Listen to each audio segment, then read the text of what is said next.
My name is Steve Anderson, senior first baseman and captain of this year's team. First, thank you for your generosity to our program, as this night is the lifeblood of our team.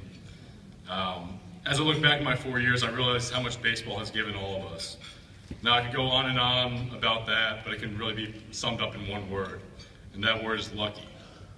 As I look around tonight, I see a lot of other lucky people. I see many successful people. In my definition, success is attained through a lot of hard work, and yes, of course, some luck.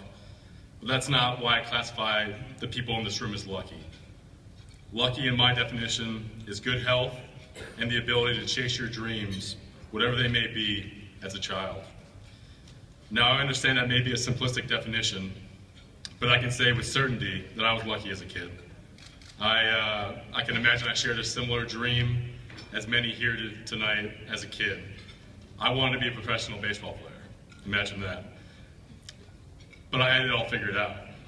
I was going to replace Tino Martinez at first base, and, note how I said and, Derek Jeter at shortstop for the Yankees. The old first base shortstop combo straight to the majors.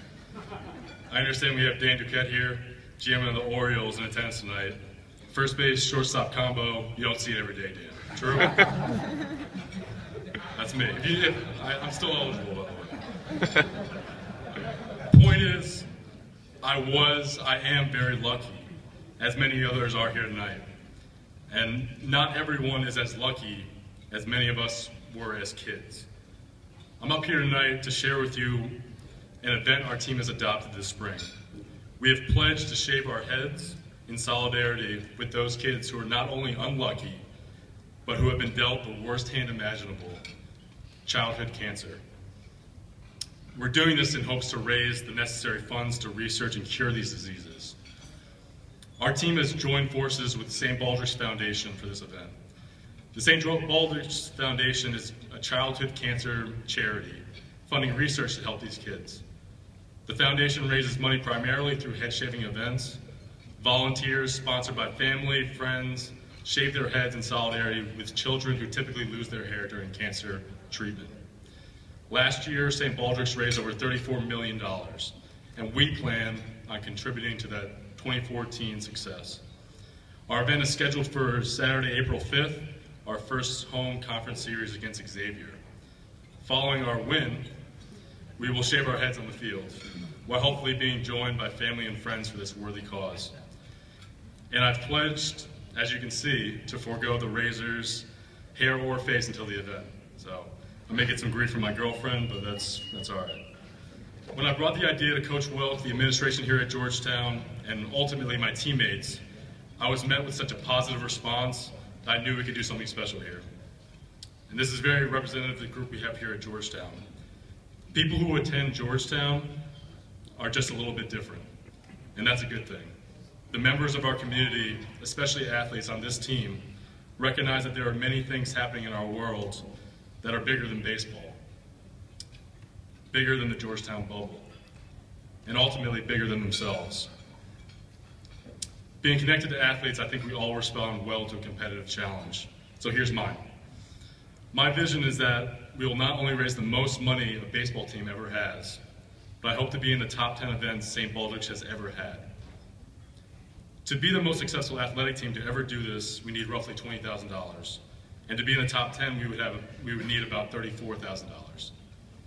And to sweeten the pot, while he told me he has his own number, I can't see a world where if we enter the top 10, Coach Wilk would not participate and part ways with his golden lives. Woo! Woo!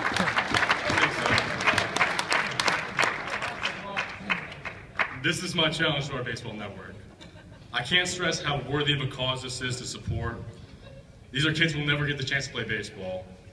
And in the time it takes for one average inning of baseball, 5 kids will be diagnosed with cancer. 5. Of those 5 kids, 1 will not survive. Our fundraising will not only help these kids survive, but help them thrive. Now, this issue is admittedly personal for me. I lost my mother when I was 8 to multiple myeloma cancer, one that attacks the white blood cells. I was able to see her strength in the face of this terrible condition and have used that in my own life. I see the same strength in the kids that I've seen battle for their own lives. I was able to work with the good people at St. Baldrick's to donate a small portion of our funds to the Dana-Farber Cancer Institute in Boston, where my mother received a bone marrow transplant and spent some of her final days. With that, my brother Brad, who is here tonight, and my brother Matt, who cannot attend, have pledged to kickstart the fundraising with a $500 donation. And also, they said if anyone here tonight will match or exceed this donation, they will both double it. So thank you, Brad, and thank you, Matt, in New York. If you're able to donate tonight, there's a table in the back set up at the end of the auction where we're accepting checks made out to St. Baldrick's. We have donation forms for in-kind tax purposes. And if you're unable to donate tonight, we have a website up and running at stbaldricks.org, which will be accepting donations up until our game on April 5th. Let us reach that top 10 mark and convince Coach Wilk to part ways with his locks. Please, we all want to see it. Trust me.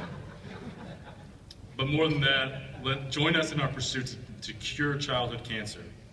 I hope you all will join us that afternoon, as it is sure to be a special one. Thank you all for your time. I know I probably went a little bit too long, just a little bit. But let us come together as a community and do something remarkable to help these kids who need it the most.